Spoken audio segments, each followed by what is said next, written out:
నిజం టీవీ ప్రేక్షకులకు నమస్కారం. ఈరోజు నేను మీ ముందుకు ప్రస్తుతం సర్క్యులేట్ అవుతున్నటువంటి హెచ్ఎంపివి వైరస్ గురించి తెలియజేయడానికి నేను మీ ముందుకు వచ్చాను. హెచ్ఎంపివి వైరస్ అనేది దాని గురించి మనం ఏం భయపడినటువంటి అవసరం లేదు. ఆ వైరస్ గురించి మనల్ని భయపెడుతుంది మెడికల్ మాఫియా. కరోనా వైరస్ వచ్చింది. కరోనా వైరస్ వచ్చినటువంటి సందర్భంలో ఈ కరోనాని దృష్టిలో పెట్టుకొని ఒక ఇల్లు అద్దెకి తీసుకొని హాస్పిటల్ పెట్టుకున్నటువంటి వ్యక్తి మల్టీ స్పెషాలిటీ హాస్పిటల్ కట్టారు. అదేవిధంగా ఒక ఆర్ఎంపీ డాక్టరు లక్షల్లో సంపాదించుకున్నాడు. అంటే మనిషి యొక్క భయాన్ని దృష్టిలో పెట్టుకొని వ్యాపారాన్ని మరలా కొత్తగా ప్రారంభించారు.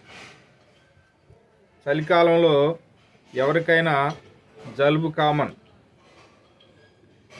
అదేవిధంగా న్యూమోనియా ఉన్నటువంటి వ్యక్తులు వాళ్ళకి కొద్దిగా ఆయాసంగా ఉంటుంది. దానికి తగ్గినటువంటి ఆహారం తీసుకుంటే సరిపోతుంది. మరి హెచ్ఎంపివి వైరస్ని భయపెడుతున్నారు కాబట్టి ఈ వైరస్కి మీరేం భయపడినటువంటి అవసరం లేదు. దీనికి ప్రత్యేకమైనటువంటి మందులు వాడవలసినటువంటి అవసరం కూడా ఏమీ లేదు. ముందు జాగ్రత్తలు మనం తీసుకుంటే సరిపోతుంది. ఈ ముందు జాగ్రత్తలు కూడా ఏమీ అవసరం లేదు. మన బాడీలో ఇమ్యూనిటీ పవర్ పెంచుకోవటం. ఇమ్యూనిటీ పవర్ పెంచుకున్నట్లయితే హెచ్ఎంటివి వైరస్ మనల్ని ఏమీ చేయదు. కరోనా వైరస్ వచ్చినప్పుడు కరోనా మనకి చైనా నుంచి వచ్చిందని చెప్పారు. మరి చైనాలో ఎంతమంది చనిపోయారు?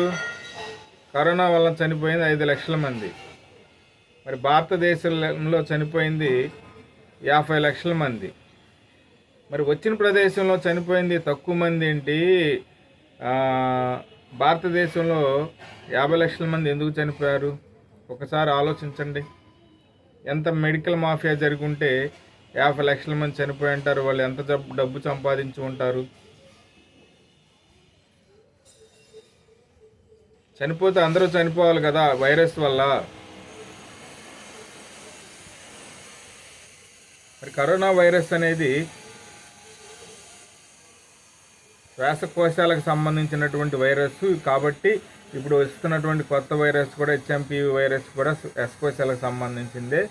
కాబట్టి అప్రమత్తంగా ఉండండి, ముందు మాస్కులు ధరించండి అని చెప్తున్నారు. ఇది కూడా చైనా నుంచి వచ్చిందనే చెప్తున్నారు. మరి చైనాలో ప్రజలు అలా ఏం లేదు, అసలు ఈ వైరస్ గురించే పట్టించుకోవట్లా.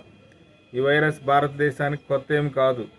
పురాతన 2000 సంవత్సరాల క్రితం నుంచే, అంటే 2000 సంవత్సరంలో నుంచే మన భారతదేశంలో, అంటే గత 24 సంవత్సరాల నుంచి ఇండియాలో హెచ్ఎంపివి వైరస్ యొక్క సిమ్టమ్స్ అనేవి కనిపిస్తున్నాయి.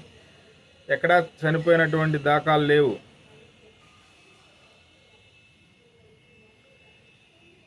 కానీ చనిపోయేటట్లు భయపెడుతూ మీడియా కానీ డాక్టర్స్ కానీ వాడవలసిన మెడిసిన్ వాడకుండా యాంటీబయాటిక్స్ ఎక్కువ యూజ్ చేయటం వల్ల ఆటోమేటిక్గా మనలో ఇమ్యూనిటీ పవర్ తగ్గిపోతుంది. మనలో ఇమ్యూనిటీ పవర్ తగ్గిపోతే మన బ్రీతింగ్ అనేది తగ్గుతుంది. దాన్ని దృష్టిలో పెట్టుకొని ఇక మీకు ఆ టెస్టులు చేయాలి, ఈ టెస్టులు చేయాలి, స్కాన్ చేయాలి, లంగ్స్ స్కాన్ చేయాలి, ఎంఆర్ఐ స్కాన్ చేయాలి, ఇలా ఎన్నో చెప్తారు. గాలి పీల్చుకోలేరు మీరు, ఆక్సిజన్ సిలిండర్ కావాలి, ఆక్సిజన్ అందుబాటులో లేదు, ఇవన్నీ చెప్పినప్పుడు ఆటోమేటిక్గా మనలో భయాందోళన అనేది కలుగుతుంది. ఈ భయం వల్ల 75% భయం వల్లనే చనిపోయారు. కరోనా టైంలో 25% వాడినటువంటి మెడిసిన్ వల్ల చనిపోయారు. ప్రతి వ్యక్తి ఏ చిన్న సమస్య వచ్చినా డోలో 650 డోలో 650 డోలో 650 ఇది తప్ప వేరేది వాడట్లేదు. ఫీవర్ వస్తే పారాసిటమాల్ వేసుకోండి. పారాసిటమాల్ 500 గవర్నమెంట్ మెడికల్ షాపులు గవర్నమెంట్ కూడా ఇస్తుంది. గవర్నమెంట్ హాస్పిటల్లో పారాసిటమాల్ 500 ఎక్సలెంట్గా పనిచేస్తుంది. మరి ఎందుకు ప్రతి విషయానికి భయపడి ఇవాళ డాక్టర్లను మనం పోషిస్తున్నాము? వేలకు వేలు టెస్టులకు వెళ్ళామంటే కనీసం 10,000 టెస్టులకు తీసుకొని వెళ్ళాలి. మరి 25 సంవత్సరాల వాళ్ళు, 26 సంవత్సరాల వాళ్ళు, 20 సంవత్సరాల వాళ్ళు, చిన్నపిల్లలు కూడా హార్ట్ అటాక్తో చనిపోతున్నారు. మరి అలా చనిపోవడానికి కరోనా ఇంజెక్షన్ కారణం అని చెప్తున్నారు. మరి కరోనా ఇంజెక్షన్ కారణం అయితే చేయించుకున్న వాళ్ళు చాలామంది ఉన్నారుగా, అందరు చనిపోవాలి కదా. మరి ఎందుకు చనిపోవట్లేదు? మరి చనిపోయినటువంటి హార్ట్ అటాక్తో చనిపోయినటువంటి వ్యక్తులకి ఉన్నటువంటి అలవాట్లు ఏంటో ముందు తెలుసుకోండి. మీరు డ్రింకింగ్ అలవాటు ఉండవచ్చు, స్మోకింగ్ అలవాటు ఉండవచ్చు, ఓవర్గా ఎక్సర్సైజ్ చేయడం వల్ల కూడా హార్ట్ బీట్ పెరిగి హార్ట్ అటాక్ రావచ్చు. అదే గ్యాస్ట్రిక్ సమస్య ఉండవచ్చు, డిప్రెషన్ వల్ల అధికంగా ఆలోచించడం వల్ల కూడా హార్ట్ అటాక్లు రావచ్చు. మరి మనం తినేటటువంటి ఫుడ్ అంతా కూడా కల్తీ ఫుడ్డే తీసుకుంటున్నాం. మరి ఈ కల్తీ ఫుడ్ వలన హార్ట్ అటాకులు రాక ఏమొస్తాయి? టీ తాగినా కూడా ప్లాస్టిక్, మంచినీళ్ళు తాగినా ప్లాస్టిక్ బాటిల్, ప్రతిదీ ప్లాస్టిక్ బాటిల్లోనే యూజ్ చేస్తున్నాం. పాల ప్యాకెట్లు ప్లాస్టిక్, మనం తినే ఏదైనా సరే కూడా ప్లాస్టిక్కే. మరి ఇలా ప్లాస్టిక్లో ఉన్నటువంటి వస్తువులను వాడటం వల్ల క్యాన్సర్లు, గుండె జబ్బులు, శ్వాసకోశ సంబంధించినటువంటి వ్యాధులు రాక ఏమొస్తాయి?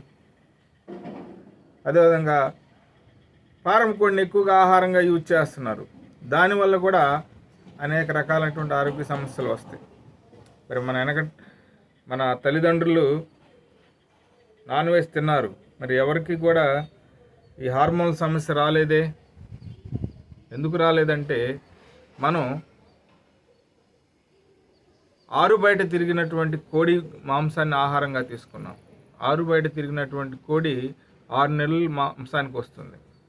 మరి దాన్ని రకాలైనటువంటి ఆహారాలు తీసుకొని ఉంటుంది కాబట్టి దాన్ని తీసుకున్నా కూడా మనలో దానికి ఇమ్యూనిటీ ఉంటుంది. దానితో పాటు దాన్ని ఆహారంగా తీసుకున్నటువంటి వ్యక్తుల్లో కూడా ఇమ్యూనిటీ ఉంటుంది.